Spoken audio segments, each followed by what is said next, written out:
We just need one more set of initials here. Quickly now, we're almost through the half hour per day where you're mentally competent and demented.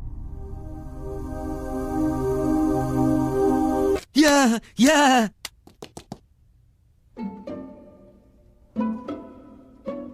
Yoink! Yeah! Ah! A dinosaur!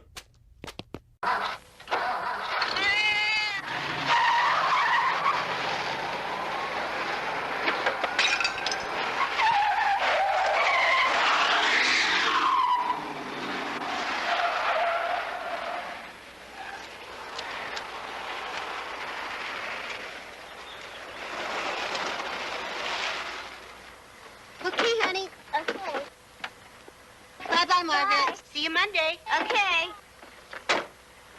Bye. Bye, Margaret. Bye. Bye. Bye, Margaret.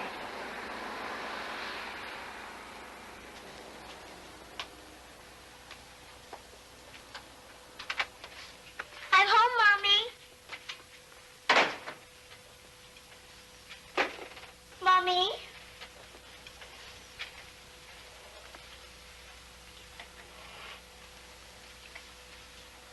Did you have a nice day today? Mommy?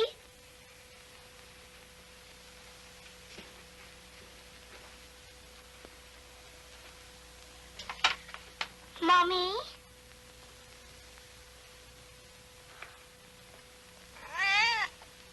Mommy? Mommy? Mommy? Let's go see Aunt Lee.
You're here. Are you Mrs. Miller? I thought I'd go out of my mind. Lieutenant August, Sergeant Willards. I'm sorry. Ever since I stepped into that kitchen, I've been shaking. The report we got said it was your brother's house. That's right, George Ord. He's out of town on business. Where? I'm not sure. He travels a lot. He sells advertising for several trade journals. Would you mind showing us? No, it's this way. Aunt Lee? Go back inside, honey. Can't I come with you? You watch the TV and tell me what I've missed. All right. She doesn't know? She came over to my house and said her mother wasn't home. Well, she always comes over when Marion's gone, so I didn't think anything of it. But then she said there was a terrible mess in the kitchen. The door's just around the corner. I'd better get back to Margaret. That's fine, Mrs. Miller.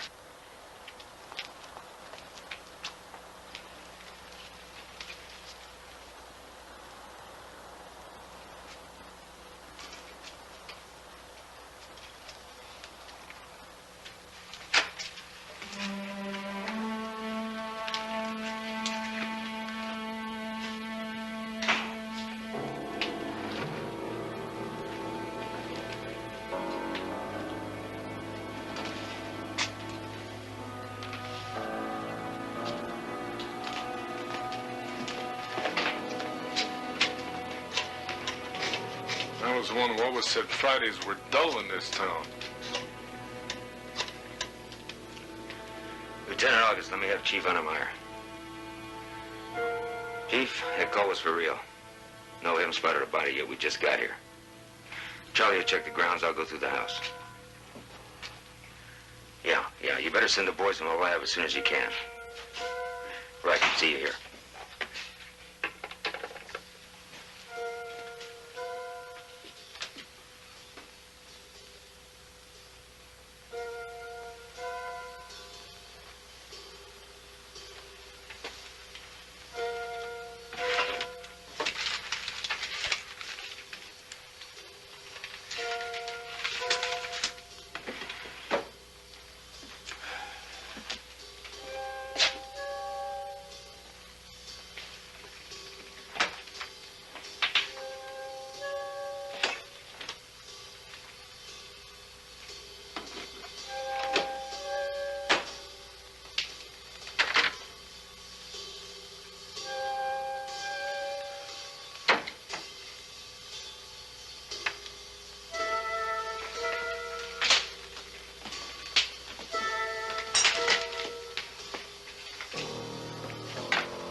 Little blood in the back steps is all. Garage? 62 Ford sedan, light colored, registered to a Mrs. Marion Ord. Check the hospital. Think she could have gotten that far? Well, somebody could have taken her. And there was a somebody. Okay.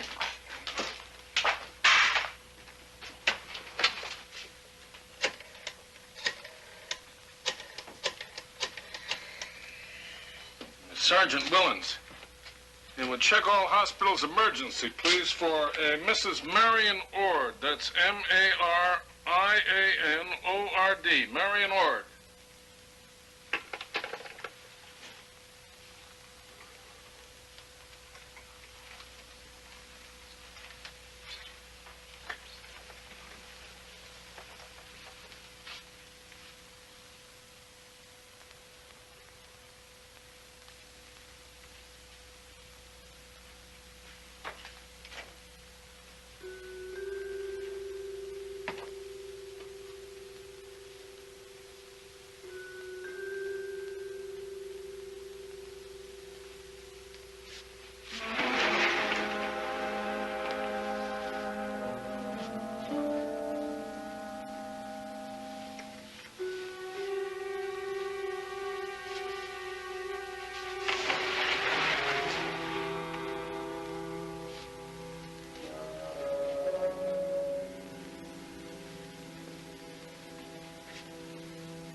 Doc? Yeah, county reported a hit and run on Highway 1, but that's the only emergency all day. By the way, I checked the rest of the house. Nothing.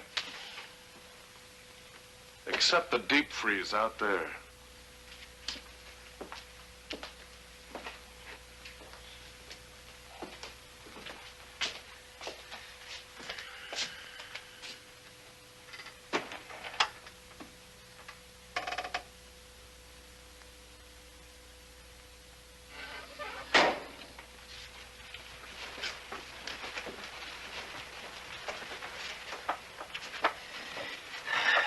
Chief? Oh, Charlie. Get this to Rivera, please. Right. What about the body, Dan? So far, there isn't any. Well, I've called the sheriff's department. They'll pick up any suspicious hitchhikers or transients. Well, that's good. Not really, but I had to work through Sheriff Muntz. This is out of his jurisdiction. I know, but he insists on cooperating with us. You mean he smells publicity? Yeah. Well, might as well take a look. One's all you want. Slaughterhouse. Right in there.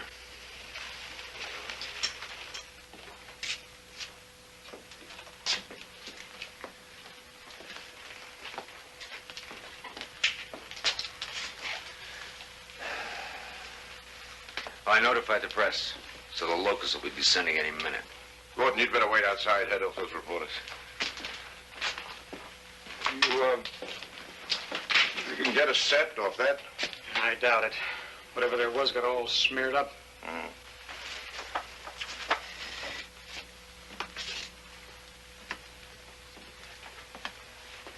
You got here pretty fast, Floyd? It's murder, isn't it? Well, there's evidence of physical violence, Sheriff, but no corpse. Have you been looking for it? No, not really. You know how it is. Corpse is so messy and everything. Meanwhile, if you don't mind, we'll take a look around. Might find something you've missed.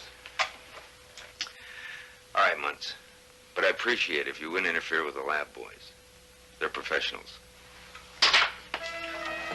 That's close to impertinence, Lieutenant. Too bad. I thought I made it all the way.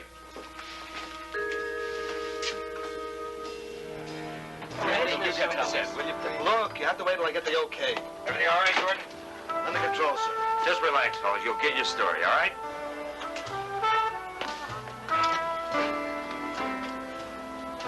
Just one shot, Mrs. Miller. Please, let us in. Oh, come on, Mrs. Miller. Just one shot at you and the little girl, Margaret. Look, we have a lot of reasons. They have a right. Hold it! You two. What's going on, Maddox? Nothing, Lieutenant. They won't go away. Did you invite them here? All we want is a shot of the little girl. Lady said no, Maddox. Look, Lieutenant, there are 35,000 people in Santa Luisa. They got a right to know what's going on here. We got freedom of the press in this town. Yeah, that's right, Maddox. And I've got the freedom to crack open the head of a couple of trespassers. Let's go, Ken. Thank you, Lieutenant. Did you find her? No. I'm sorry about Maddox. He's not a bad guy, but a case like this seems to bring out the worst in people. A case like this? What I mean is a wino is found beaten to death in an alley. Nobody cares.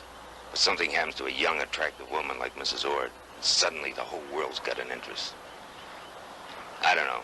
Maybe it's resentment that something beautiful was taken away from them. In Marion's case, I'm not sure that's altogether true. Would you care to explain, Mrs. Miller? Just that Marion was no better or worse than anyone else.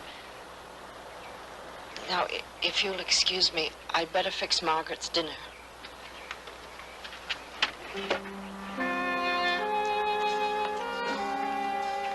Sheriff, how long do you think it'll be before you get this thing wrapped up? I can't tell, but I can tell you this. I'm putting as many men on this case as I can spare.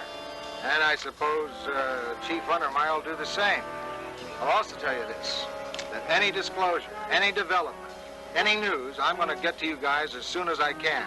And I want full and proper disclosure in the papers of all these events.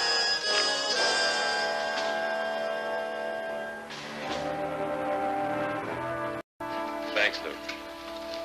No, just wish him lots of luck. Yeah. Hey, Lieutenant? Yeah? I called about a man forcing a woman into his car. Turns out it was the guy's wife. She had gotten drunk at a baby shower, and he was trying to get her home. Except she didn't want to go. Well, good for her. Swinging baby showers are hard to find. What about that kid's call, seeing something thrown off the old Point Street pier? I called the Coast Guard, and they're checking it out. But the tide currents are so fast, they doubt if they'll come up with anything. Just talked to Ord's boss. He says George Ord was supposed to be in Fresno yesterday, and he always stays at the Vineyard Inn. Yeah, hello? Hello, Vineyard Inn. Yes, this is Sergeant Willens with the Santa Luisa Police Department.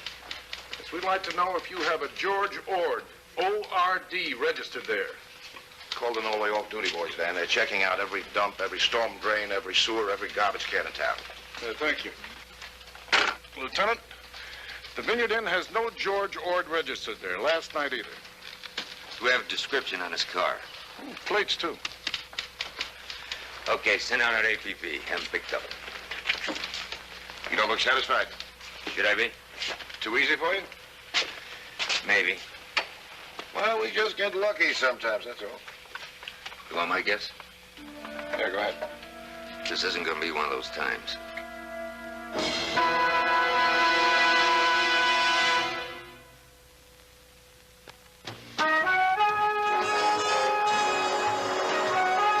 If he wants to go home, take him there.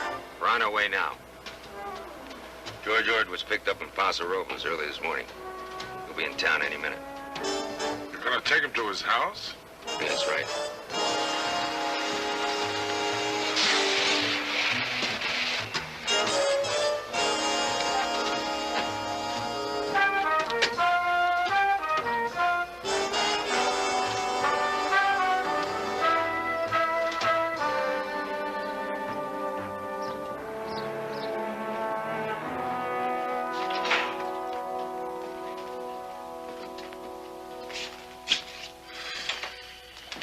Well, it looks better. It smells terrible. They had to practically hose the place down with ammonia.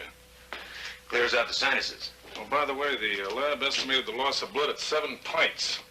If I remember my high school biology, the human body carries around about 10. And we're definitely looking for a corpse, right? No more walking wounded? Well, we had to be sure. The lab also said the blood type was O. Let's Mary North's side. How'd you know that?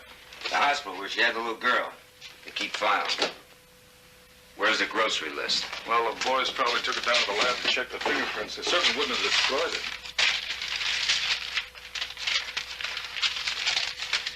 Okay. Shelley, I want you to round up all the delivery men that might have been here yesterday. The mailman, bakery, laundry, cleaning, whatever. Why don't they ever have a butler on cases like this?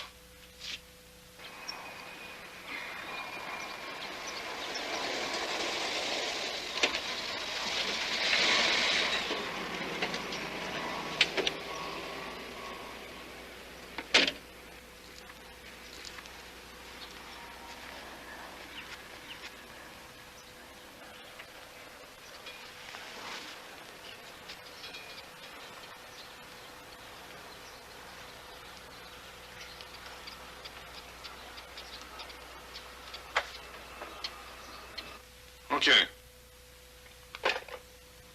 Dan, do you really think it could have been a delivery man? It's possible.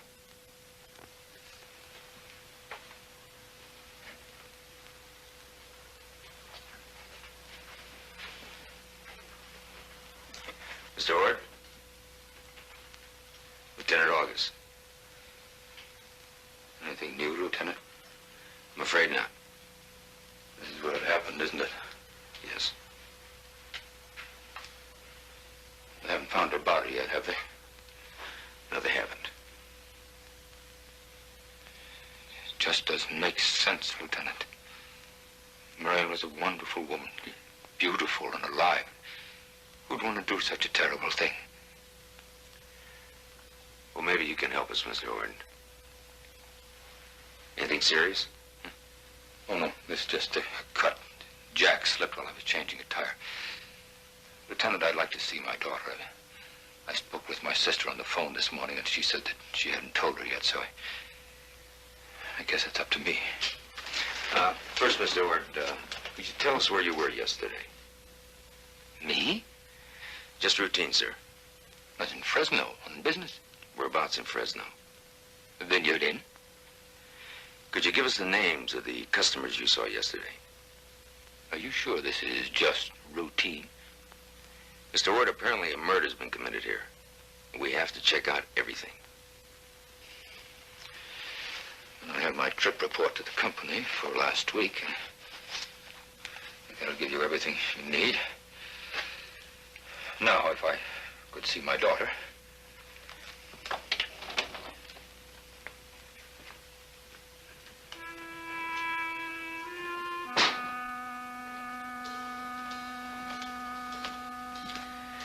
Check it out.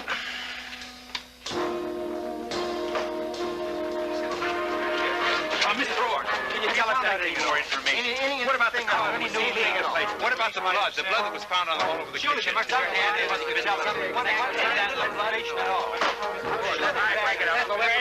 on, Mr. Ord wants to talk to his daughter. As soon as he does, he'll make a statement and answer all your questions. Lieutenant, look, all we want to do Forget is... it, Dave. He'll just break your head open.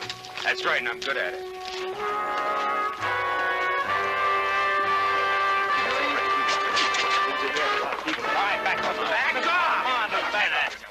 Get him Where's Margaret? She's in my bedroom watching television. She doesn't know anything, just that her mother went away.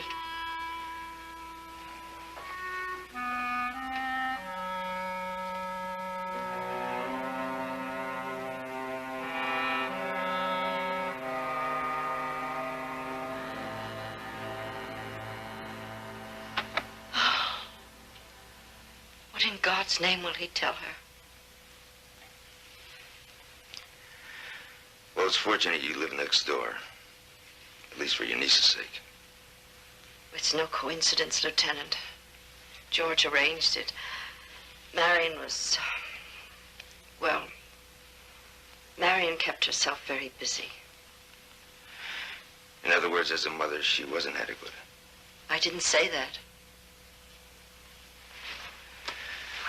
I'd like to show you this first, rather than Mr. Ord. I found this in the bottom drawer of Mrs. Ord's bureau. It seemed to have been hidden.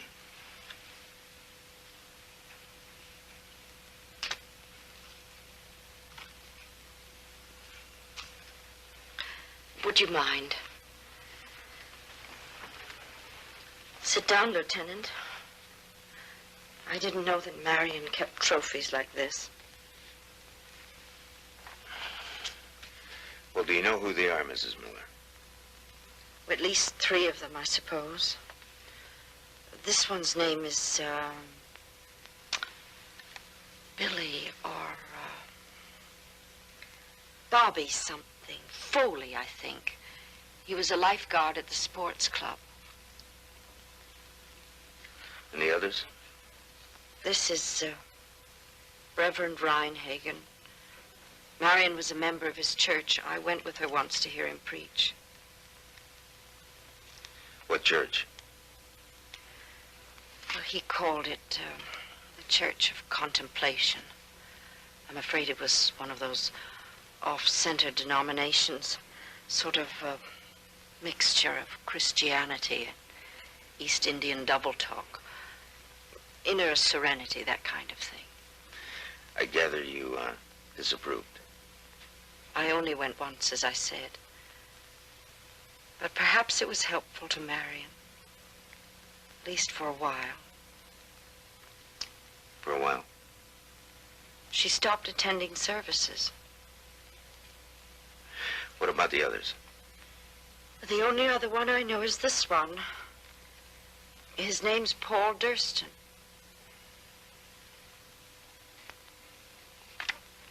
Durstine. Maybe you know him. He's an attorney here in town. He's also president of the sports club. I'm afraid I don't know this one. I'm afraid I do. Sal Gilman.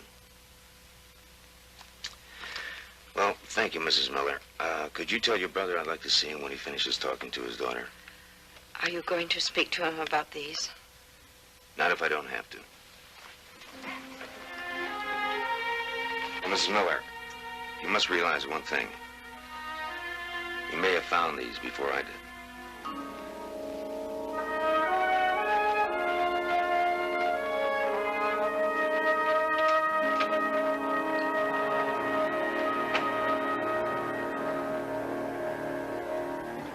Mr. Ord only had one appointment on Friday. It was with the Amtech Supply Company in Fresno. Now, today is Saturday, and they're closed, so obviously I couldn't contact them. Amtech Supply. Doug Thomas impressed with our circulation figure and our inquiry ratio. Promises consider us for a 2-page color spread. Well, that gives us a name. Try and reach him. Leona said you wanted to see me? Vineyard Inn tells us you weren't registered there, Mr. Ord. No, I wasn't. I stayed in a cheap little motel on Highway 99. It's $4 a night. Vineyard Inn is $15. So for $1, the night clerk at the Vineyard Inn writes me a phony receipt for $15, and I pocket $10 from my expense account. Guess I should have told you that before. What was the name of that motel? The Cloverleaf. You think I had something to do with this, didn't you? I'm not forming any opinions yet, Mr. Ord. I'm just collecting information. Like the fact you lied to me. Well, then there's something else you should know. That trip report isn't exactly true. Did you read it? Mm-hmm. I didn't see Doug Thomas at Amtech's site. I waited for him in his outer office for 2 hours, but my boss wouldn't enjoy reading about that. Anyone see you there? Well, I was a receptionist, that's all. Mr. Ord registered at the Cloverleaf on Thursday night, and he checked out at 12:30 Friday. Yeah. After I left Thomas, I was going to ride on down to Paso Robles. Did you? Yeah, that's when I got this. I got there finally. It must have been about 7:30, I guess. Paso Robles Haven. That business in the trip report about the Vineyard Inn makes it look bad, doesn't it? I'll say one thing, Mr. Ord. Your professional ethics are pretty second class. Look, I realize it's not much of an excuse, but I needed that extra money. Keep that closet full of dresses? I just needed the money.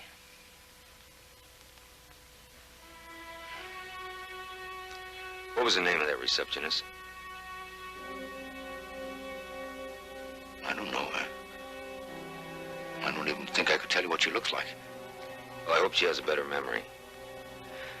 Stay around where we can talk to you, Mr. Ord.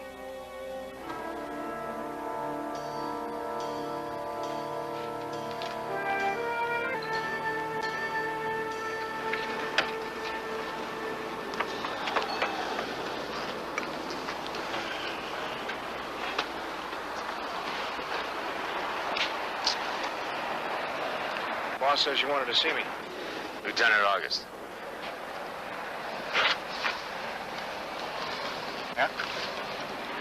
I'm investigating the disappearance of Marion Ord. Hear about it? How could I help hearing about it? It's all over the TV, papers. You know her? I guess I saw her.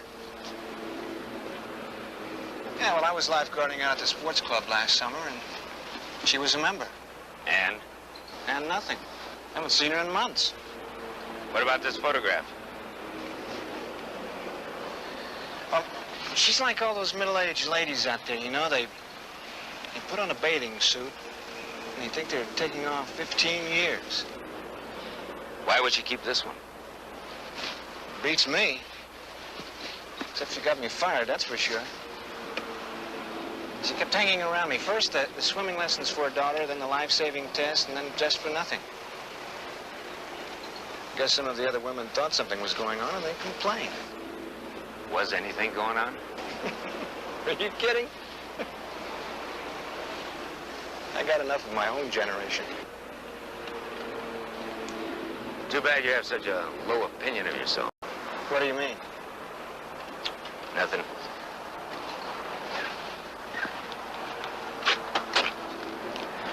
Just stay in town.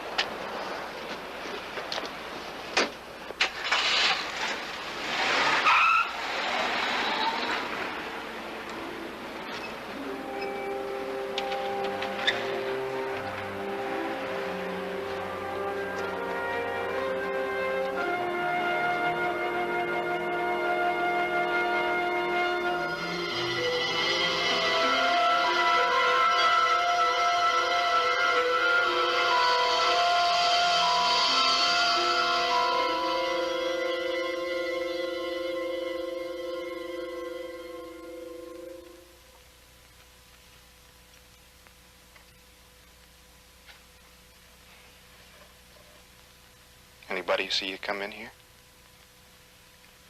I don't think so. Mrs. Durstine.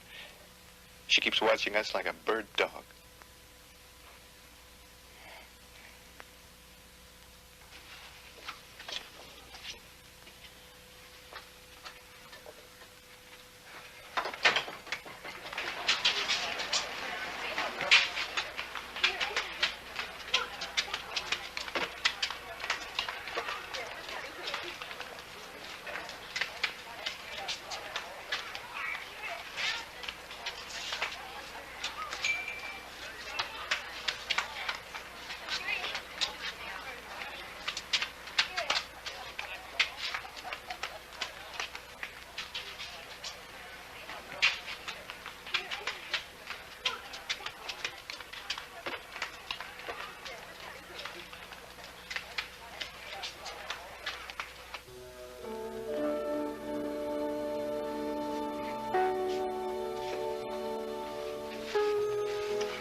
I was afraid you wouldn't come.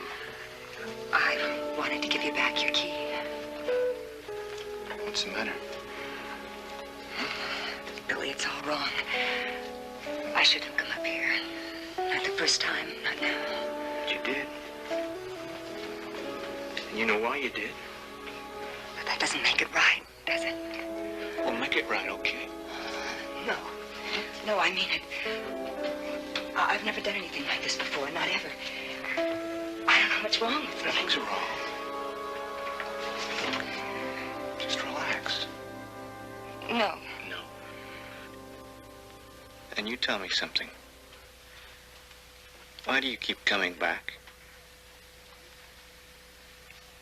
I can't help it. Okay. Come on, Marion. No, Billy. I'm married.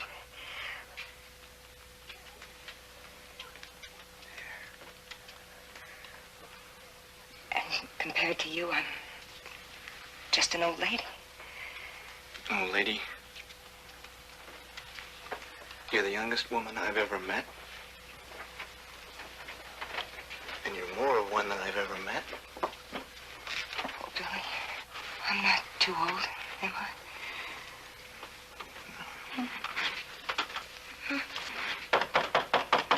Foley, open the door.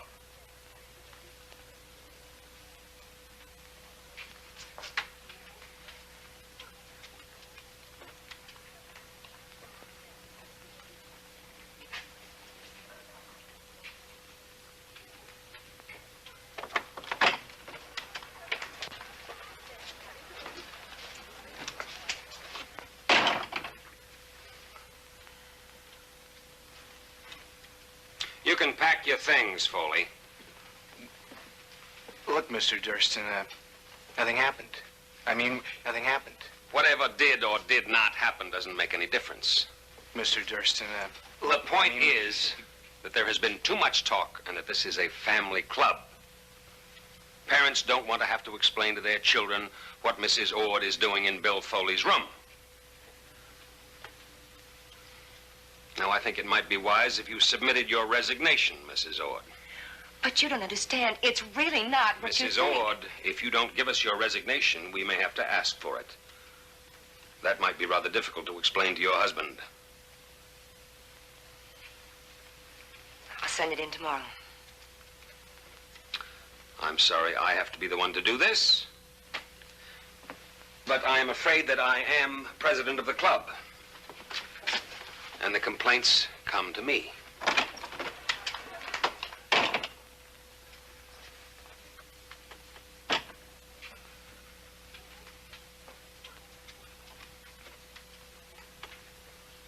Listen, maybe it's just as well. As soon as I get another job, I'll run an apartment. Next time we won't have to meet in this fishbowl. No. No. No next time. What are you talking about? I'm not going to meet you anymore, Billy. Not here, not any place. It was all a mistake. Now listen. I just lost my job on account of you. Don't you think you owe me something? Owe you something? Uh-huh. Really been a fool. You're just a little boy, Billy. Very tall, very tan, but still a little boy.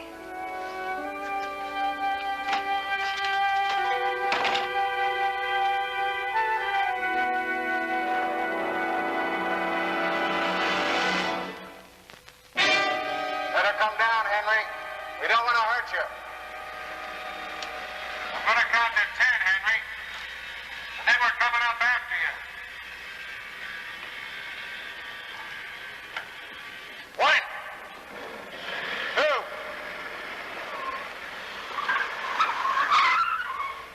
3. Better come down, Henry. 4. 5. 6. Hi, Muntz, leave him alone. Glad you boys could get here. You're the wrong guy, Muntz. He delivered groceries yesterday afternoon to the Ord house. This proves it. He was the last one there. That's a pretty big maybe for this kind of action, Muntz. The way I figure it, she comes to the door in a robe or something, and the kid gets excited. She screams, and he has to keep her quiet, so he grabs a knife. Henry Sanford never hurt anyone. Hey, Lieutenant, what about his record? What record? Oh, you know, the sex crimes. Did you tell them that? He's got a yellow sheet in your own files. I found out about that. Did you read it? Not personally. If he wasn't a sex criminal, what's he doing with the yellow sheet? A pervert tried to molest Henry in the bathroom at a bus station. Well, he bounced a can of cleanser off the skull of that creep. But before he could make us understand what happened, he was arrested and booked on assault. He still could have killed Marion Ord. He sure ran when we came for him. Yeah. All he saw were 5 or 6 men coming at him, and they all had guns. Well, he could have known we had him dead to rights. Did you find out when he got to the grocery store? 1:30. And nobody saw her later than noon. So he was the last one in that house. Except the boys of the lab will swear that the blood was spilled no earlier than 2:15.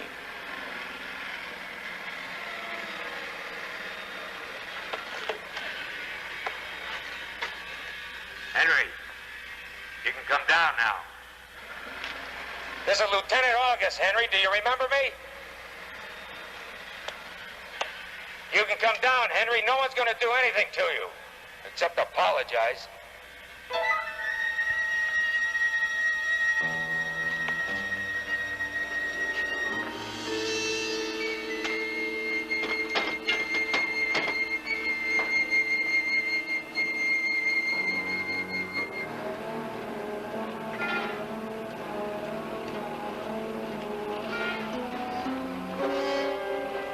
Henry, come on down. Listen, I'm sorry about this. Now, you're gonna have to trust me. Now, just come on down, real easy. Nothing's gonna happen to you. All right?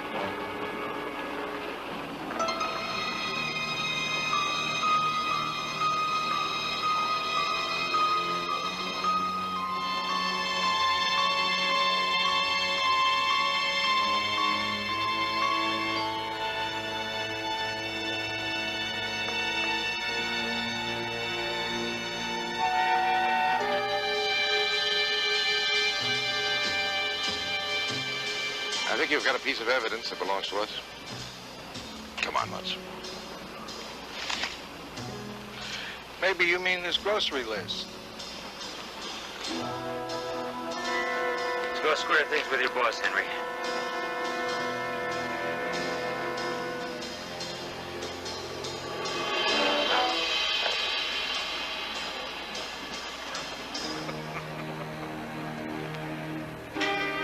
Thank you, Mr. Thomas. If we have any more questions, we'll call you. Bye. Well, it's Ord's customer again. He says he has no memory of his receptionist telling him that Mr. Ord was waiting to see him. Did you get her name? Yeah. Lillian Crane. What about Sal Gilman? He'll be at the sports club later. Joe. Say you're going to check on travel time between here and Fresno. The boys are out making a run now. Okay. We know he was in Fresno at 12:30. In Paso Robles at 7:45. But that's all we know. I'll wait until the boys come back. But it's my guess he could have gotten back here in plenty of time. He could have. What's his alibi holds up? Lillian Crane's phone doesn't answer. Joe, keep checking her every half hour. Right. I've got one stop to make when we pick up Sal Gilman at the sports club.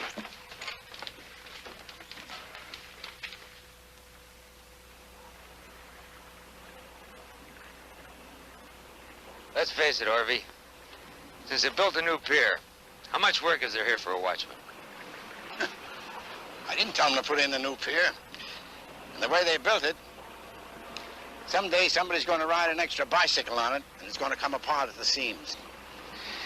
Listen, Orvie, I need your help. We had a report that a person was seen throwing something off here Friday afternoon sometime. Could have been a body. Well, I'm afraid I can't help you, Daniel. Friday's my day to visit my boy, the veterans. Anyway, if it was a body, it wouldn't be around here. You mean the current? Let's see. Friday afternoon. Oh, I'd be way down the bay by this time. Probably wash ashore on Goat Island sometime Sunday night. Okay, Orvie. Thank you. Of course, if it was a lady, it could be sooner. What do you mean? Well, now, Daniel, maybe you ain't never noticed, but ladies are built different. They float higher. You know what I mean? Orvie, you're a dirty old man. Well, sure. Them's the best kind. You'll find that out one of these days, Daniel. So long, Orvie.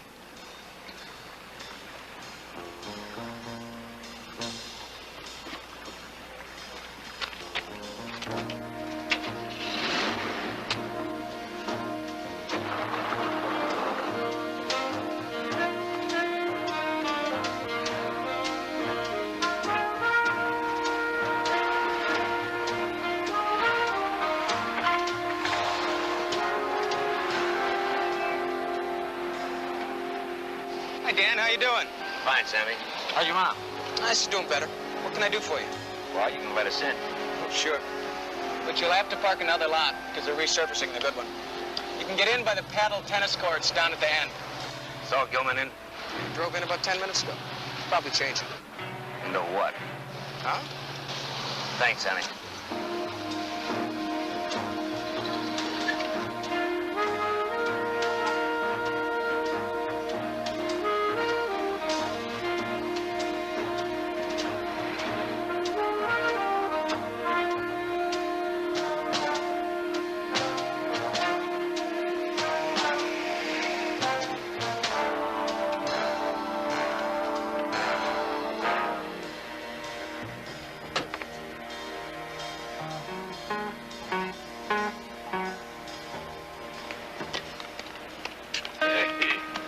That's a lot of club.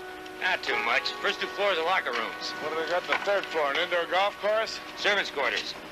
I bet they live better than we do. Who doesn't? Anyhow, this friend of mine is a yacht broker up in San Francisco. So I think I'll just run up there and see how he's doing. Hello, Gilman. Gentlemen, this is Lieutenant August, one of our dedicated men in baby blue. Want to talk to you, Gilman. Yeah? Well, go ahead. Downtown. What do you want to talk about? Marion Ord. I hardly knew the lady. Right now, we're asking for your cooperation. If you want, we'll get a warrant. Yeah, well, maybe you better get one. Might look better for you if you came voluntarily. Listen, if something happened to Marion Ord, I had nothing to do with that. And you guys know it. The only reason you came down here is to make trouble for me in front of my friends, and it isn't going to work. If I had my way, Gilman, I wouldn't come within 10 miles of you. You or a garbage dump. Who do you think you're talking to? I'm talking to you, Gilman. 16-year-old car thief. 21-year-old numbers runner and dope pusher. Who graduated to a 36-year-old con man and phony. And one other thing, Gilman. Don't ever put your hands on me again. You or your hired help.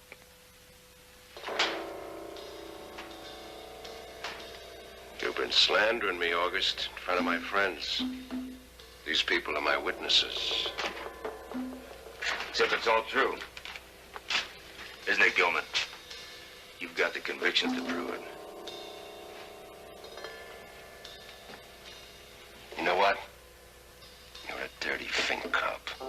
And you're in trouble. And I mean it. I'm sorry about one thing, Gilman. There's no convictions for being a phony. Well, maybe these people here could testify to that fact. You ready to go?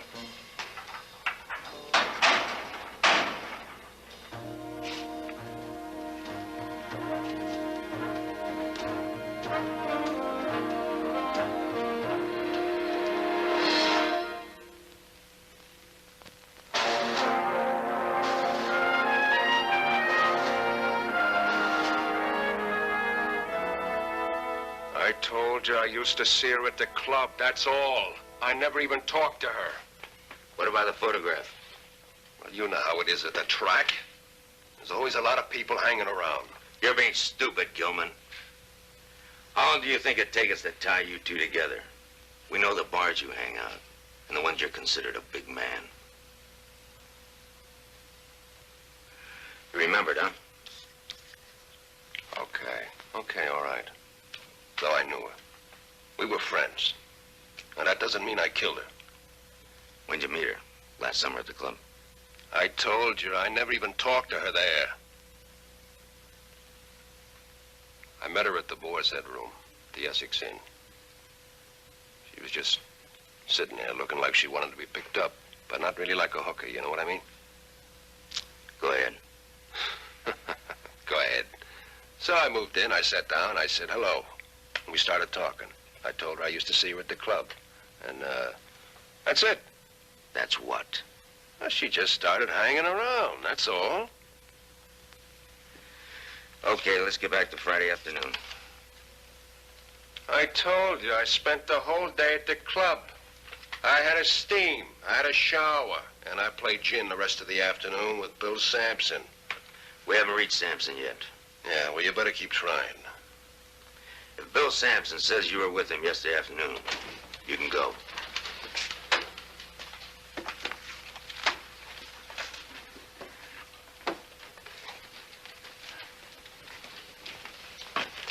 I'll be back, Gilman.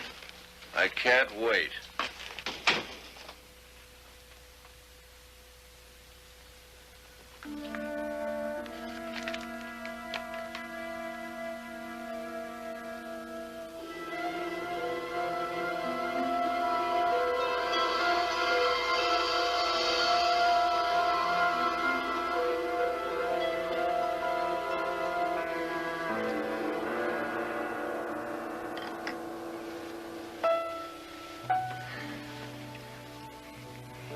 Tell me something.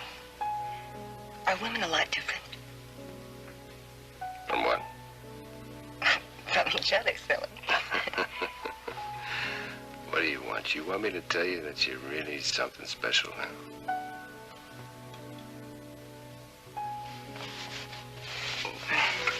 No. Of course not. It's just that men are so different. I mean, I guess they are. For instance, another man I used to know always made me feel like we were in some kind of a fight. When it ought to be. You know. Yeah. I know.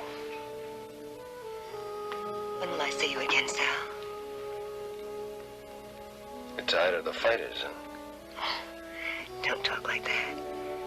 I told you there's only been a couple before you came along. And he didn't play nice. Like me, huh?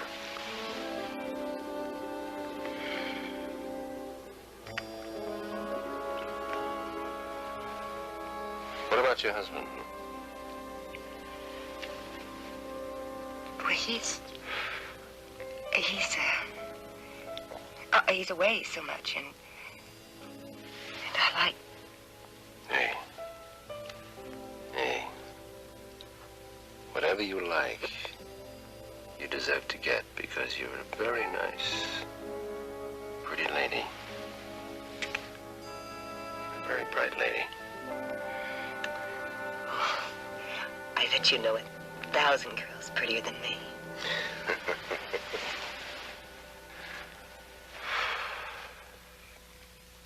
Can you get away next Thursday night? Maybe. George is supposed to be in San Diego. I thought you said you had to be in Las Vegas the next couple of weeks. Yeah, I do. I don't think I could go there. George might find out. You wouldn't even have to leave town. I don't understand. Well, you see, there's this friend of mine. He's going to be here for a couple of days on business.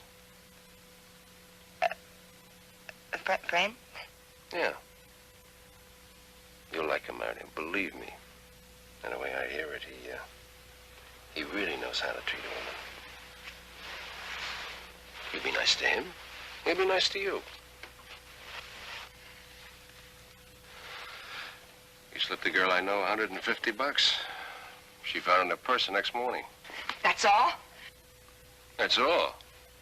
You can buy yourself a couple of pretties for $1.50. Where are you going? I want to get out of here. Back to the fighters, huh? It's my business. All right. Think it over. About Thursday, I mean. I don't have to think it over. I don't want any part of your friend or you, ever. I think you're nothing.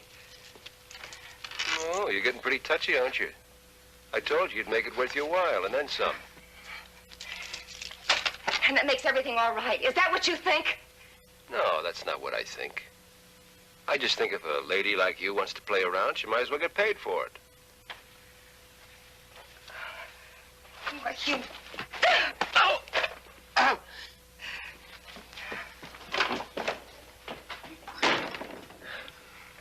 Hey! Hey!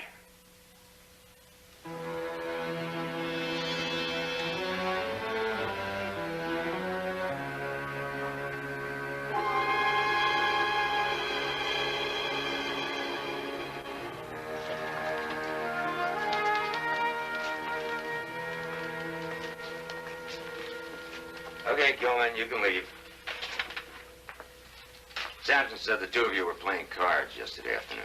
Well, glad to be of service, fellas. You're gonna need all the help you can get. If we had more, maybe you wouldn't be running around loose.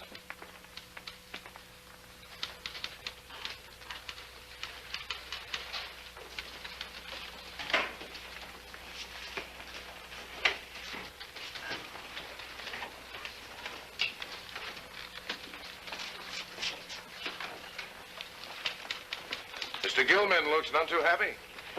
Maybe it wasn't the perfect host. Dan, I think you better bring in George Ord. Not yet. They're demanding some sort of action. They're always demanding. Can't they arrange for a demonstration at the college or something? Dan, this time it's no joke. Now, I'm not trying to be funny, but we've only had a little over 24 hours. Lieutenant. Thanks, Joe. Sergeant Rivera says the boys went over the Fresno-Santa Luisa-Paso Robles triangle. 6 hours, give or take 15 minutes. You see, he could have made it. Unless someone saw them in Fresno after 2 o'clock. Have you found their receptionist, Lillian Crane? I've called her so many times I've memorized the number, but that's about all. Checked Lord's car over yet? Yeah, we've impounded it, and we found type, All blood on the steering wheel and a couple of other spots. Same type as his wife. Score one big point against George Ord. What's Ord's type? Same type, oh. Well, he said he cut his hand changing the tire. He said. He probably knew they both had the same blood type. He could have faked that accident in case we found any traces. Charlie, where else did they find blood? On the right front fender and the jack. Well, that could be a point for his side. Is that where you stand, Dan? Before I bring Ord in for killing his wife, I want to be able to prove it. I think we ought to wait till we talk to the missing receptionist. And if she can't back him up? We'll bring him in. Meanwhile, Gordon's out there on a stakeout. See you later. Where are you going? I'm a detective. I'm going out to detect. Oh, the detective. That's what I want to be when I grow up. There's no money in it.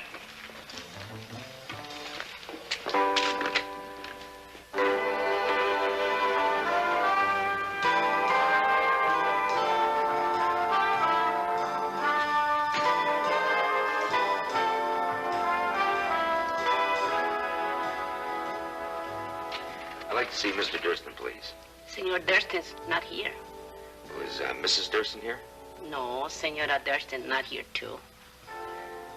Well, do you know when she'll be back? She said 8 o'clock she come home. Thank you very much.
Anything new, Charlie?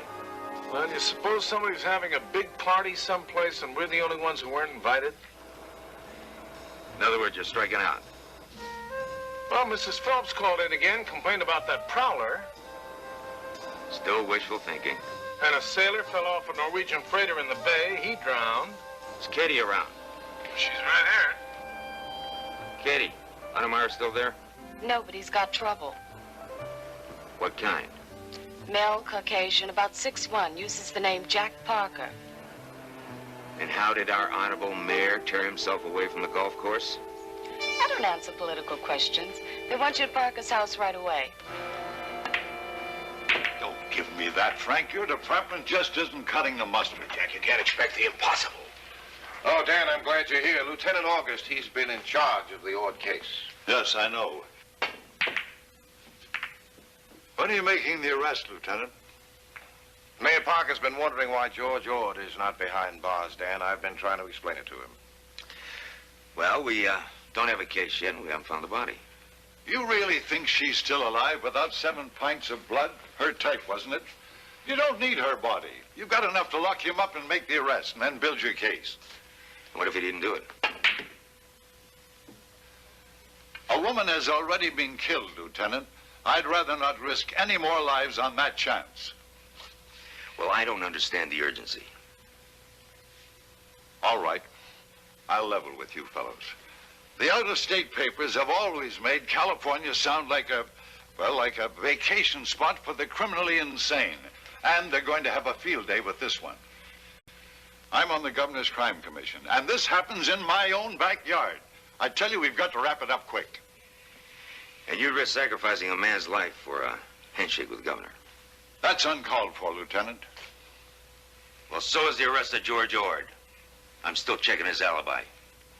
Jack, you had my job once. You must know that you're not giving us enough time. All right. But if you don't wind this up in the next 24 hours, I personally will make the arrest. And if you don't, I'll see to it that you are relieved of duty and suspended if I can manage it. May I?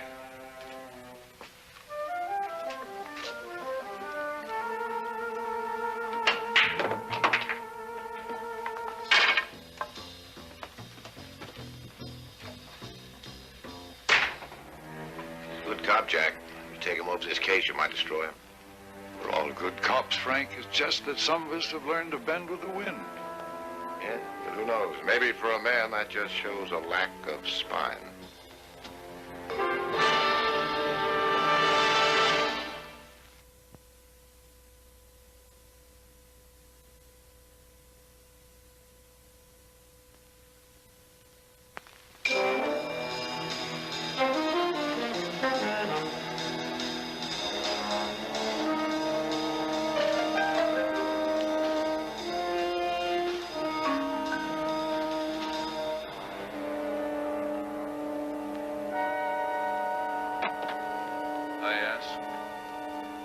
Not forgiveness, not understanding, just the damnation that my sins deserve.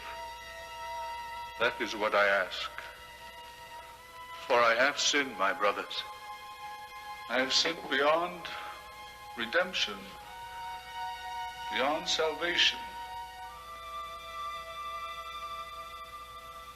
I have preached contemplation and abstinence to you as the promised avenue to glory, but I have preached falsehoods.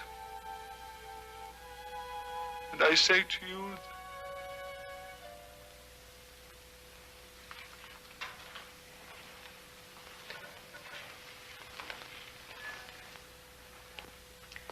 Reverend, I'm Lieutenant August. Police Department. You are welcome here. I understand Marion Ord was a member of your congregation. She was, but she left us. Looks like quite a few have left you. I sent them away. I found I could no longer teach others an ideal in which I no longer had any faith. When was the last time you saw her? The day she left this congregation. Where were you Friday afternoon? I am presently devoting my time to meditation. Friday afternoon, Reverend. I was here. Alone? You think I had something to do with the murder of Mrs. Ord? I'll be sending a man around to take your statement. It seems that lately I have broken several commandments, Mr. August. Not that one. Then may I suggest when you make your statement, you don't break another one. Another one? Thou shalt not bear false witness. I wouldn't try and go anywhere, Reverend.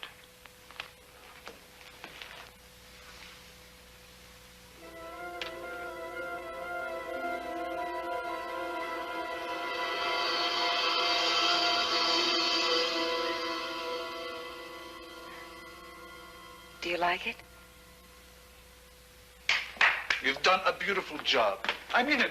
The children would be just delighted. You must have spent hours on this. Oh, I have a lot of time, I'm afraid. I must tell you, Marion, that since you've joined us, I've noticed a great change in you. Oh, really? Oh, I hope so. You know, at first I thought you were one of those others. Women who sometimes come to us because they're trying to fill some vast emptiness in their own lives. Desperate women trying frantically to give some importance to themselves, looking for answers to their problems in all the wrong places.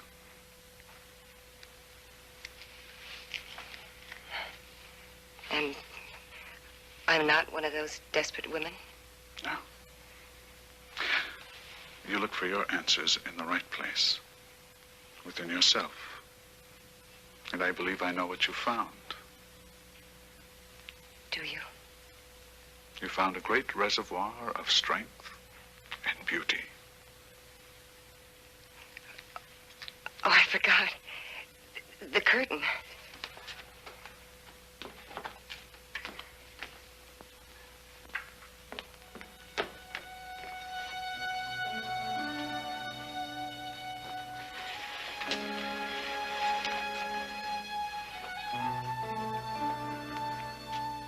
Oh, I was afraid that might happen.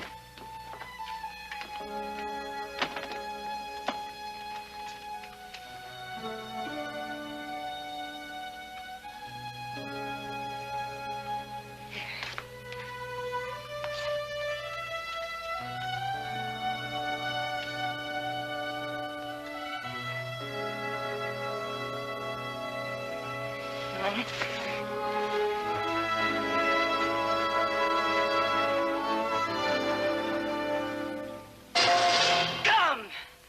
Filthy, lecherous scum! Like all of them! Marion, please. Please what? What do you want now?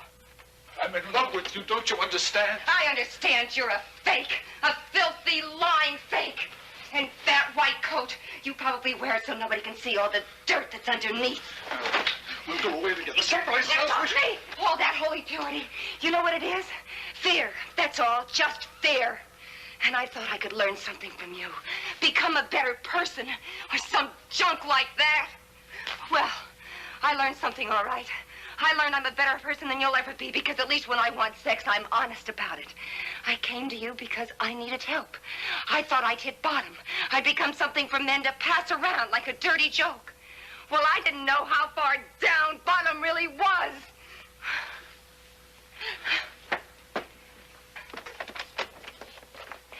Keep up the good works, Reverend.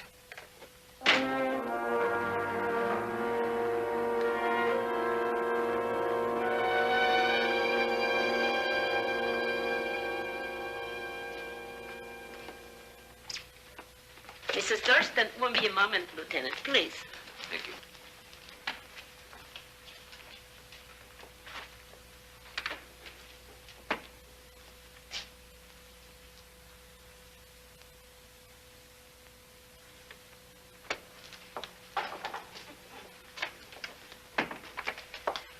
Lieutenant August, is that right?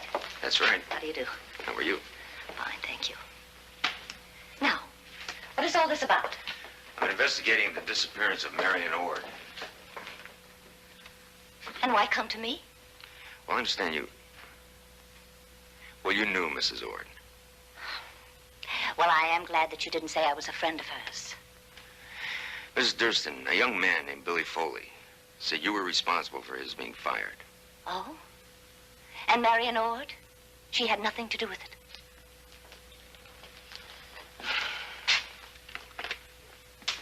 I gather you didn't like Mrs. Ord. I don't know what you're implying, Lieutenant. But the fact is that it was getting to be a real scandal. Foley's room was in the servants' row, and every child playing around the pool, could see her sneaking up there.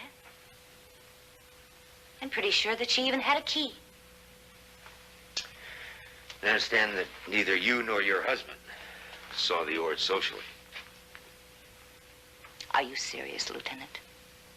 He was some kind of a traveling salesman or something, wasn't he? And I've already told you what kind of a woman she was. Where is your husband, Mrs. Durstine?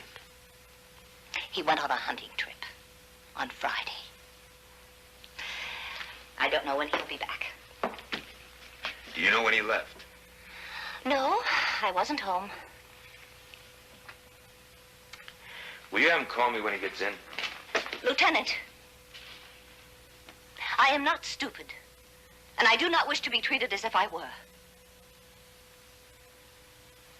In some kind of heavy-handed way, you are trying to connect my husband with the death of Marion Ord. I beg your pardon. All I want to do is talk to him. Well, my husband could not have had anything to do with Marion Ord. And if you insist upon pursuing the matter, you'll find yourself defending a case of malicious prosecution. Thank you for your help, Mrs. Durstine. I'll find my way out.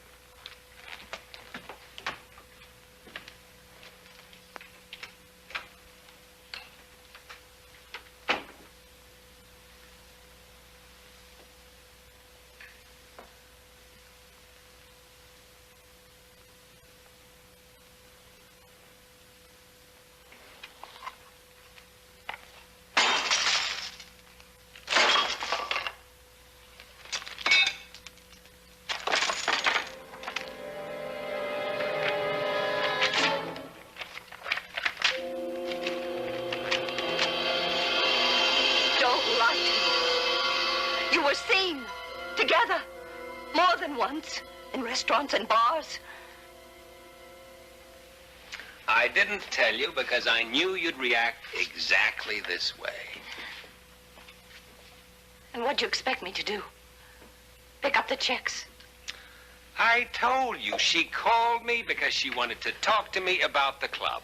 Oh, of course. The club. She wanted to find out if there wasn't some way she could keep her membership. Like sleeping with the president? You're not even trying to listen to me. Oh, come on, Paul. You were caught holding hands with her. Making a fool out of yourself with that cheek. Making a fool out of me. It wasn't that kind of thing. Oh, come on, Paul. Give up. You were caught. For the first time, maybe, but you were caught. Wait a minute. What do you mean, the first time? Oh, I'd say 6, 7 women in the last 3 years. Well, that's simply ridiculous. You know it isn't. But we're not talking about them. We're talking about Marion Ord. And I think I know how it happened. You walked into that room and saw her with Billy Foley and suddenly realized that Marion Ord was an available woman. Connie, will you please stop it? You could never pass up an available woman, could you? It just took you longer this time. All right. There's no sense in trying to talk to you. Just tell me what it is exactly you want from me. Nothing. But if I ever hear of you even being in the same room with that woman again, I'll walk out that door with every cent of yours that I can put my hands on. And you won't look too good in the papers either. Do you understand? Through? Not quite.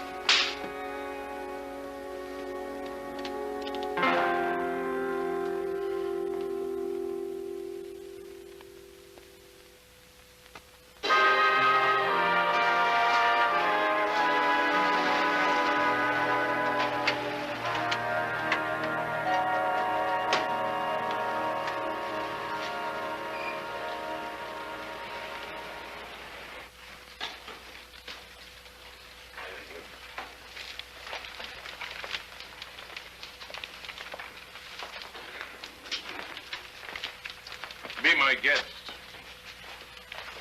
She's Lillian Crane, receptionist for Amtech Supply. We just got here. Miss Crane was spending the weekend in a cabin up at Big Bear. So I drove up early, and there were 3 guys and 3 girls. All of them stoned on grass. They must have seen me coming and tossed it all in the fireplace. I tell you, Lieutenant, the smell in that cabin was enough to turn on half of L.A. Ashes to ashes. How is she now? Well, the drive back took about 3 hours, and she's still high. You told her about her rights? Yes, sir. Would you come with me, Miss Crane?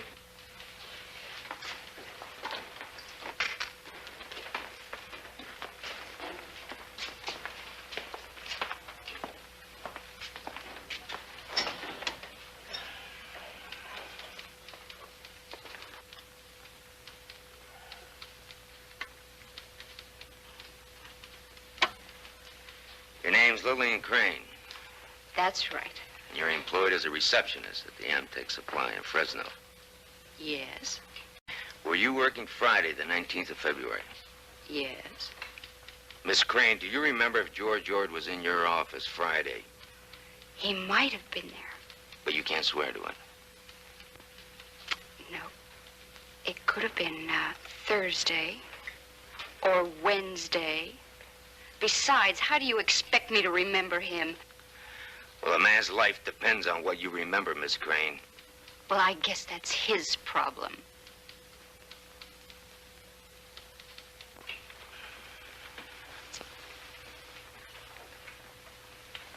Where'd you have lunch Friday? I brought my lunch. Where'd you eat it? There's a little park about a block from the office. When you got back to the office, you were as high as a kite. I did my work. But you don't remember anything. Do you turn on every day, Miss Crane? That is my business. Not anymore, it isn't. Mr. Thomas would be interested in knowing he has a pothead sitting outside his office. Come on now, I'll lose my job. And Mr. Thomas knows my folks. He'll tell him. Well, I guess that's your problem. Dan, I'd like to talk to you for a minute. Prepare a statement, Sergeant. Never sign it.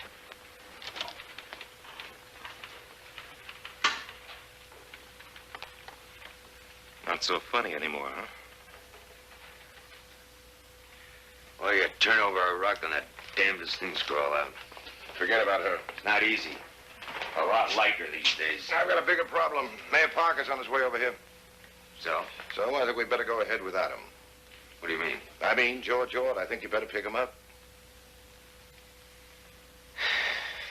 All right. We know his alibi's no good, and if he found out what kind of a tramp his wife was, he most certainly had a motive. Yeah, it's motive, okay. You still think it's too easy, huh? I told you, lots of them are. Well, it's not that. Something's been bugging me about this case. Has, ever since the beginning. All right, what? Damn it, Frank, if I knew what it was, I'd tell you. This is a murder case, Dan. Hunches don't count. Pick him up. All right. I'll have him back in half an hour.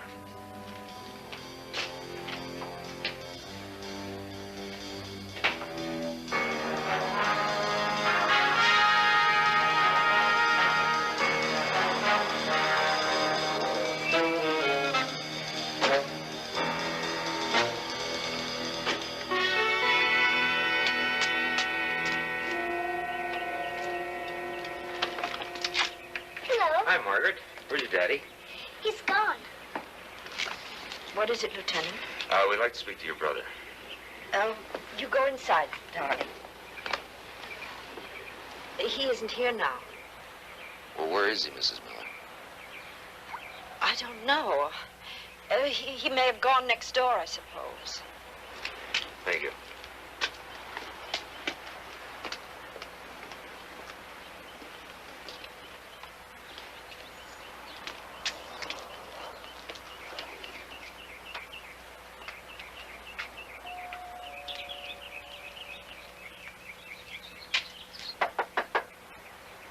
Lieutenant!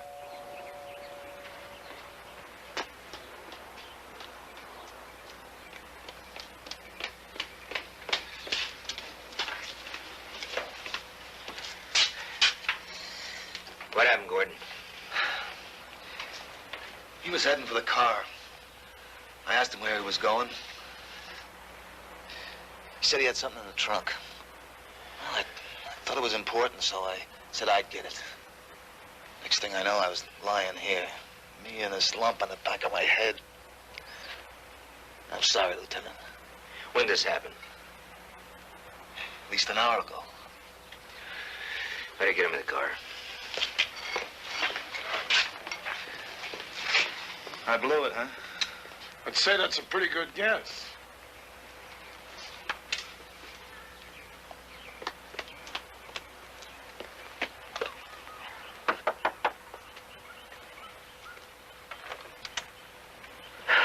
You knew he left, didn't you? I didn't know. I mean, I could have... He's going to bring me a present. I told you to stay inside, Margaret. When is he going to bring you a present, honey? When he comes back from his trip. And where did he go? He took a suitcase and he went away. Didn't he, Aunt Lee?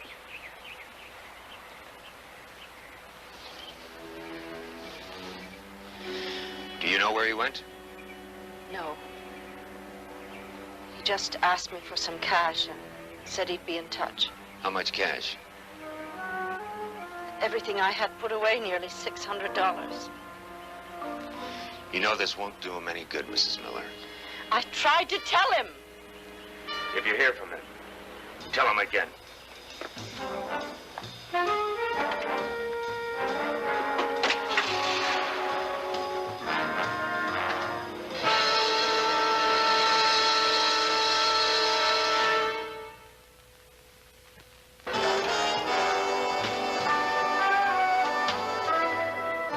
And as far as I'm concerned, it's a case of plain and simple dereliction.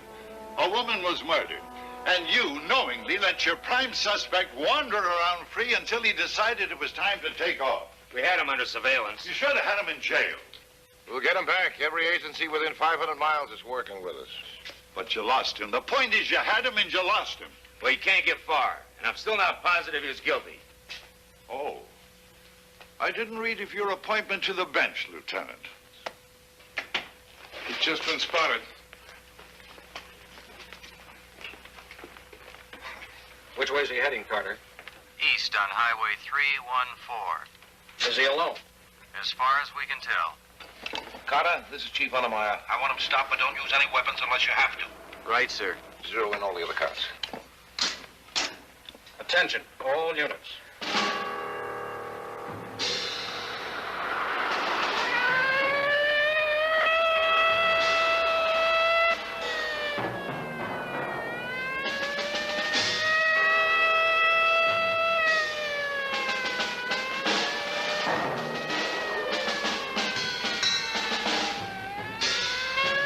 Sure's not about to pull over. Hunter said no weapons. He said unless you have to.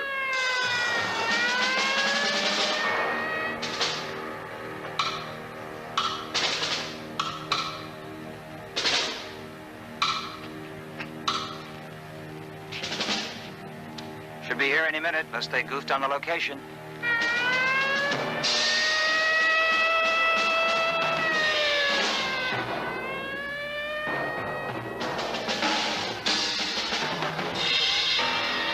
Ben? I think I hear him now.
Doesn't look like he could start a new life in Mexico or someplace. He had $600 to buy whatever he needed. He had $27 on him when we picked him up.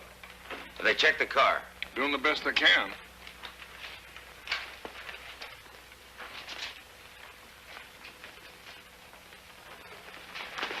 What'd the doctor say? They checked him out and let him rest. All he needed was a couple of stitches. We can talk to him as long as we want. Okay. Take him in there.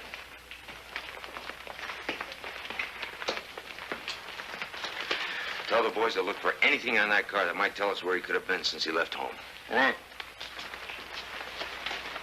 What difference does that make? Well, maybe he'd gone back to check on the body. Maybe he wanted to make sure it was well concealed. Well, might as well talk to him. Do you mind if I sit in on it? Could I stop you, Jack? Afraid not. And by all means, sit in. Thank you.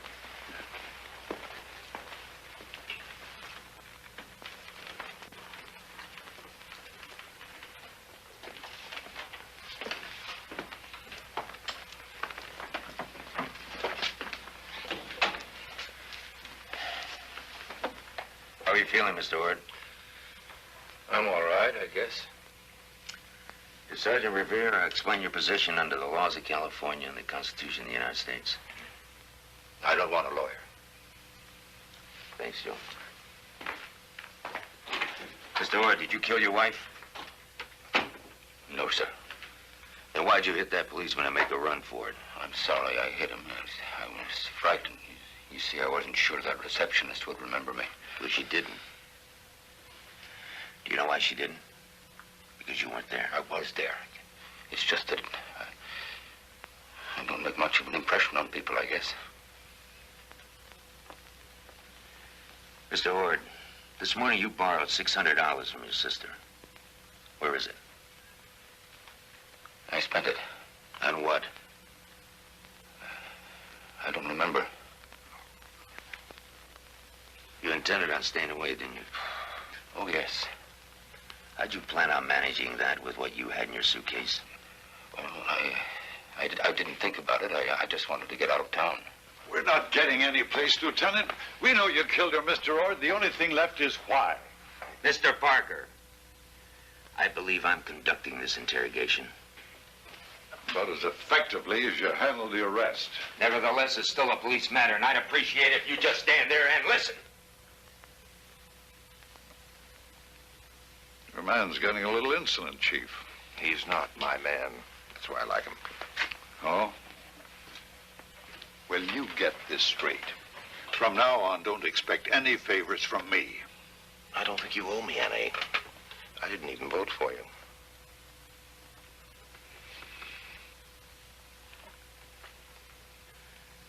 Mr. Ord, we found out a few things about your wife. We have reason to believe she had involvements with other men. She was cheating on me. Is that what you mean, Lieutenant? You knew about these men? Maybe not all of them, but enough. What'd you do about it? Nothing. Why not? I didn't want to lose her. That doesn't make sense, man. Didn't you ever love anyone, Lieutenant? But how could you love a woman that could hurt you like that? Maybe he gets his kicks that way. Stay out of it, Parker, and I mean it.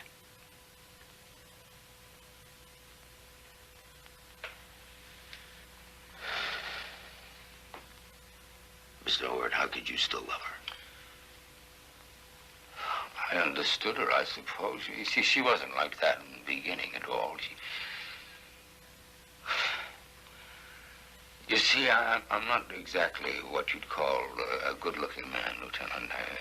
There was never any, little black telephone books for me or any affairs.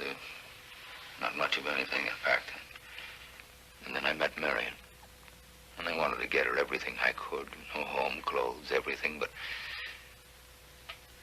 Well, gradually, I began to realize I couldn't give her enough of the one thing she really needed.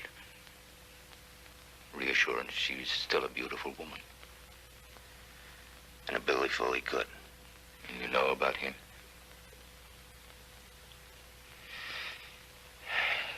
Yes, I guess he could. I suppose he could make her feel like she was 20 again. And there were other men. Brian Hagan. Gilman. Durstine. Marion isn't like other people, Lieutenant. She's a frightened little girl. She thinks all she has to offer me or anyone is her looks, her body, her sex. And she was special, Lieutenant. When the years started getting to her, when those lines came around the eyes and around the neck, she began to panic. She has to feel that she's still beautiful, still desirable. She thinks that's all she is. She told me once she kept feeling as if she were in a long, long fall and there was nobody to stop her. Except other men, I'm afraid. She told you about these men? Yeah. Every time she felt she was in trouble or that she had done something wrong, she'd come to me and she would cry for forgiveness. And you'd forgive her? I told you, Lieutenant, I love her. But isn't it possible that one day, say Friday, you stop forgiving her? No. And we both know what happens. You get angry, you push it down, you push it away. It doesn't go away, it just sits there, hot and festering, eating you up. And then one day it gorges out of your throat and all the controls are gone. You want to scream your guts out. You want to hit somebody. You want to kill somebody. That's right, isn't it, George? That's the way it is. That's the way it was, wasn't it, George? Yes! But I didn't do it. Nobody. I couldn't do it. Dan.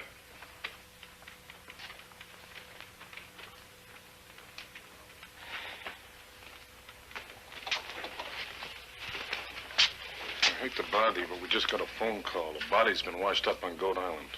Any identification? Not yet. They're bringing the body into the municipal pier right now. Oh, by the way, the lab reported finding some pepper seeds embedded in the tires of his car, so I'm having some of the boys dig around that pepper grove down near the old dairy. Just thought I'd check it out just to make sure. I'll meet you down at the pier. Great. There.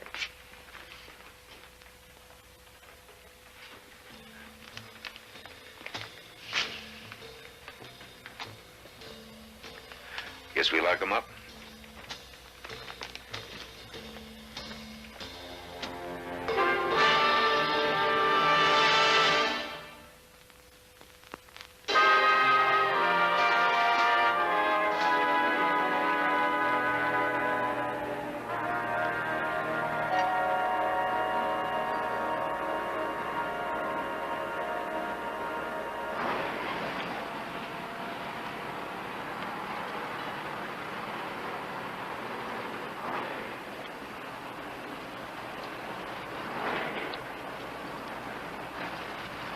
If it's Marion Ord, Sergeant Willens sure sent some of the men out for nothing.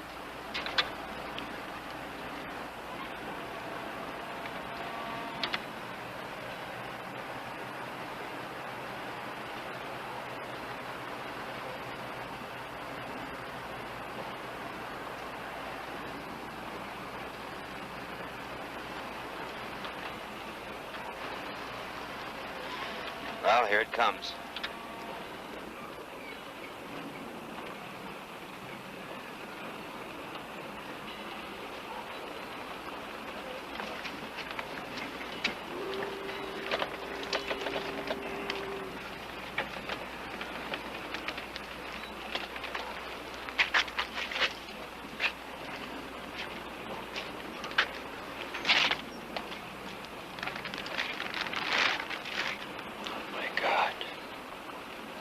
Whoever it was must have got caught in the screws of some boat. I'm afraid the fish didn't help much. Can you tell us anything? Like what, Lieutenant? For a start, what about sex? Male, white, somewhere between 20 and 50. Anything after that, I'll need the lab's help.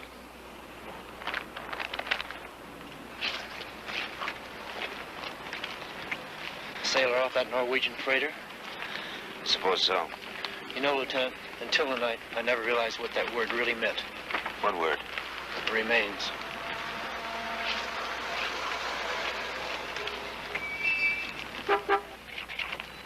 Lieutenant!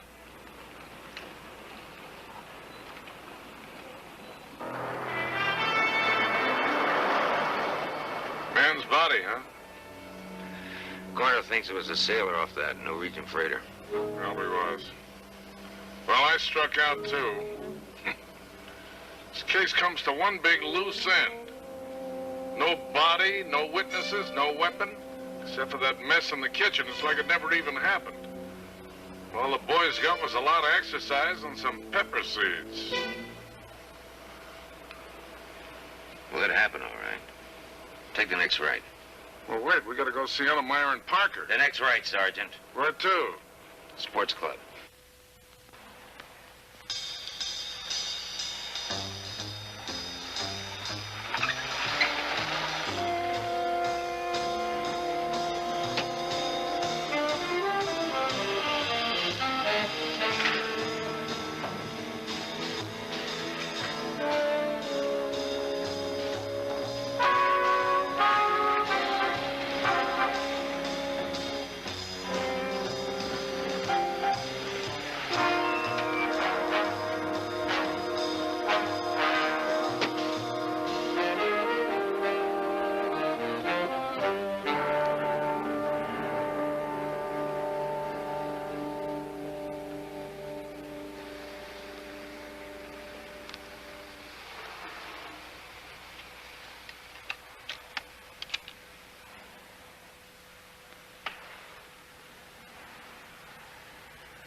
Souvenir. Yeah. Pepper seed. Pepper tree. Yeah. Wait for me.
You know, Charlie, if anyone asks you if I'm a good detective, the answer's a loud, flat no. You kidding? Within the first 2 minutes I was on this case, I had the most important piece of evidence right here in my hand. It didn't even register. What evidence? The grocery list. Oh, a pretty smart detective, but I don't get down. That list showed what Henry Sanford brought to the house. Well, it was cheese, oleo, meat, and the milkman said he brought 2 quarts of milk and some orange juice. Now, none of that was in the house. It doesn't figure that somebody would kill a housewife to raid her icebox. Whoever took it knew they were going into hiding. And the best bet was Marion Ord herself. Yeah, but how did you figure the sports club? I mean, there's lots of pepper trees. That was just a good guess. But Mrs. Durstine, he said Marion had a key to Foley's room, and during the winter the club's not too busy. So we still got a problem, right? You mean whose blood is all over the kitchen? Mm-hmm. Well, I think I just saw him, or what was left of him. Yeah, but that was that sailor, the one that fell off the freighter. I don't think so. Not according to my old friend Orvie down at the pier. That body I saw arrived on schedule. They can look for the sailor tomorrow. Well, and who was killed? I've got a pretty good idea. Oh, here we are.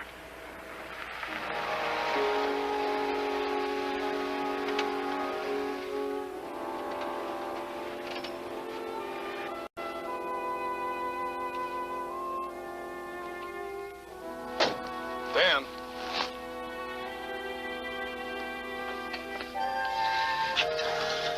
Tom will be in about an hour. Figured Katie's home already? Well, when I called, she said about 10 minutes. I still don't get it. There's nothing to get. I don't care what she's done. She's still a woman. I can't take her in looking like that.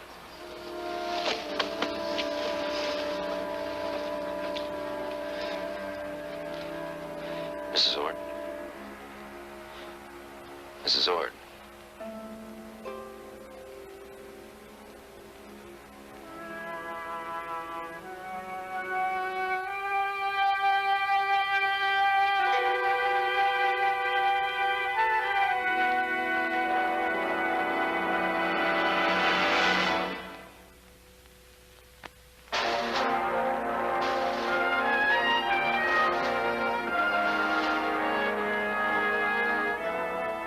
We still don't know what happened Friday, Mrs. Ord.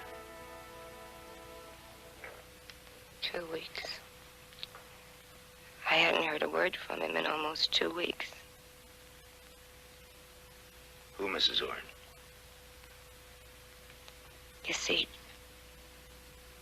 I thought he really loved me, and I couldn't understand it. It wasn't like him. It wasn't like him at all. Mrs. Ord, who are you talking about?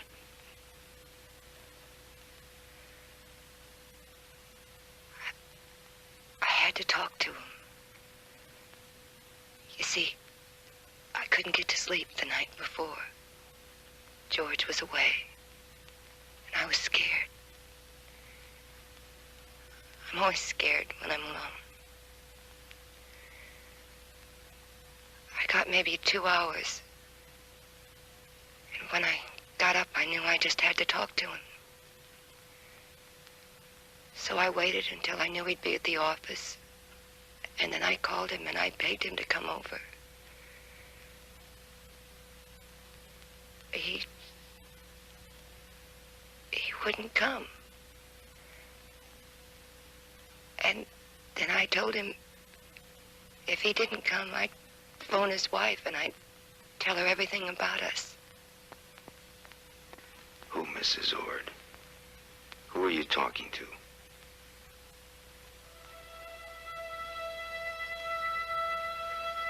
Was it Paul Durstine? I was in love with him. And I thought he loved me.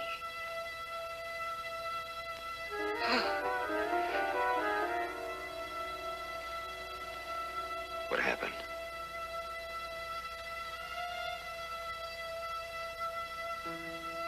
You know what happened. But I have to know how.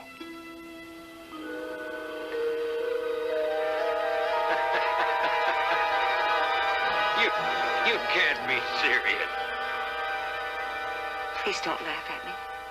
Well, my dear, you can't expect me to believe all this now, can you? If you'll excuse me, I'm... No, please. Please don't go.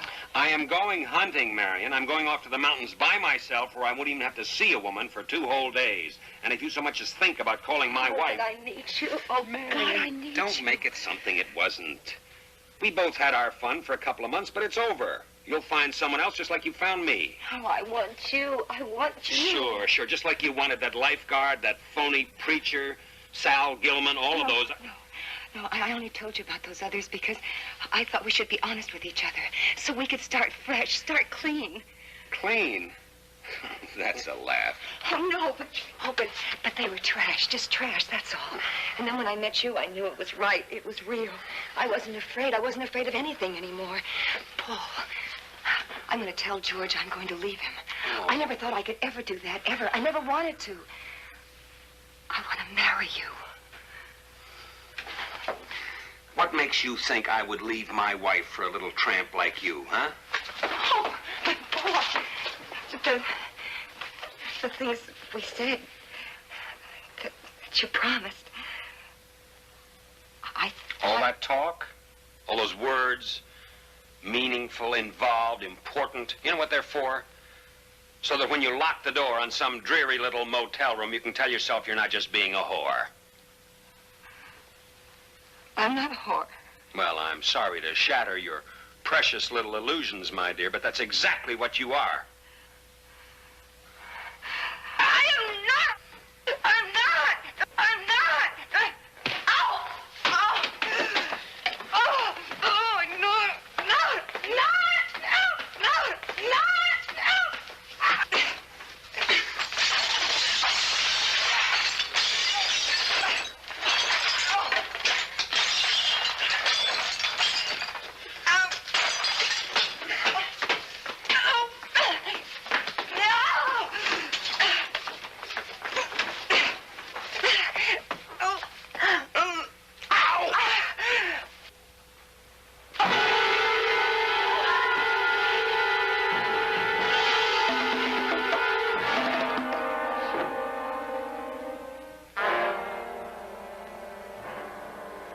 He parked his car in the back, so nobody could see it from the street, I guess. I don't know how exactly, but I managed to get him in the trunk. Then I drove out to the Point Street Pier. It's practically deserted now, you know, since they built the new one. And then, I guess you know the rest. You were in that room at the club since Friday? I sneaked out once to call George last night. He said they thought I was dead. He thought so, too. What were you planning on doing? George told me he'd keep the police busy, and I was to drive away a few hours after dark tonight. I was just getting ready to leave when you came. He won't get in any trouble, will he? George, he almost got himself killed trying to lead us away from you. Is he all right? Yeah, he's all right. And, well, he must love you very, very much. God. Oh, God.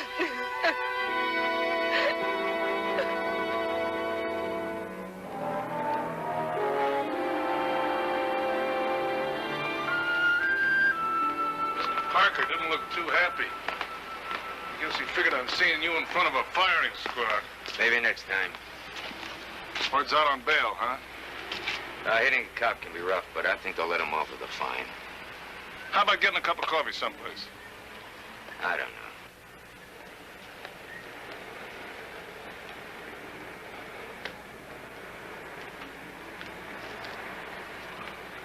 Mr. Ord?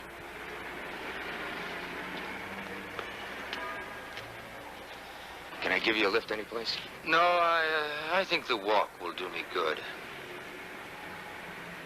Lieutenant, do you think she's got a chance? Self-defense, maybe? I'm afraid not. A good lawyer may be able to make murder second out of it. You know that can be pretty expensive. Well, I'll raise the money somehow. She loves me, Lieutenant. After everything that's happened, she still loves me.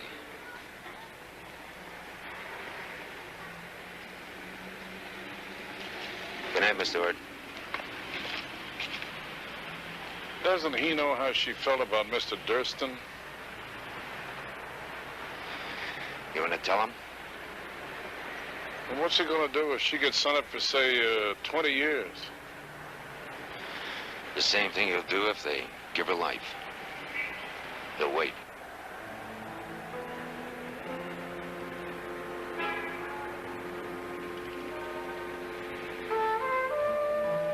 Night, Dan. Good night, Charlie.